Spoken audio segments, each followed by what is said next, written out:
ఉన్నదంటే ఒక్కటే ఈ గోళంటే ఎక్కడి నుంచి వచ్చింది? ఇదంతా నీ మాయ. ఆ మాయని ఎవడైతే ఓవర్కమ్ చేశాడో వాడికి నారాయణుడు స్వరూపంగా వ్యక్తమవుతాడు. మాయేమో నారాయణుడి చేతిలో ఉంటుందట, ఈశ్వరుడి చేతిలో. నీకు అర్థమవుతుందే? మనమేమో మాయ చేతిలో ఉంటాం. దీనికి రామకృష్ణుడు ఎవరింటికైనా కుక్కలు ఉన్నాయి జాగ్రత్త అని కొంతమంది ఇంటికాడ రాస్తారు board, beware of the dogs. కుక్కలు ఉన్నాయి జాగ్రత్త. మీ ఇంటికాడ కూడా కొంతమంది ఇంటికాడ కుక్కలు పెంచుకుంటారు. కొంతమందికి కుక్కలు నా పిల్లులని బాగా ఇష్టంగా ఉంటారు.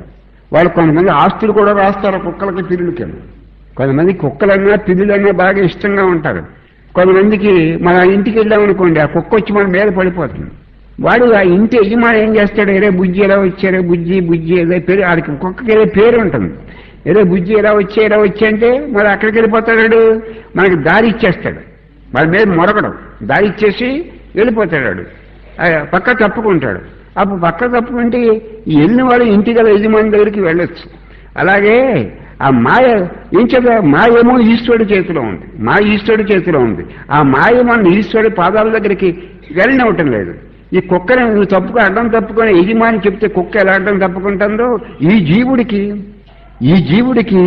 వీడు నా అనుగ్రహానికి పాత్రుడయ్యాడు. నా కోసం జీవించాడు, నా పని చేసి పెట్టాడు, నా కోసం జీవించాడు, నా పనికి సహకరించాడు, నా మాటలు ఒకళ్ళు ఇతరులకు బోధించాడు.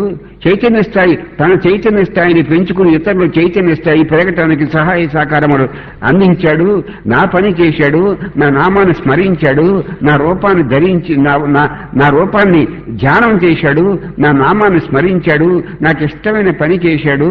వాడికి నువ్వు దారి అంటే ఈ మాయ దారిస్తుంది. వాడు భగవంతుడి యొక్క స్వరూపాన్ని పొందుతాడు. అదే భక్తి యోగం, అదే ధ్యాన యోగం, అదే కర్మయోగం.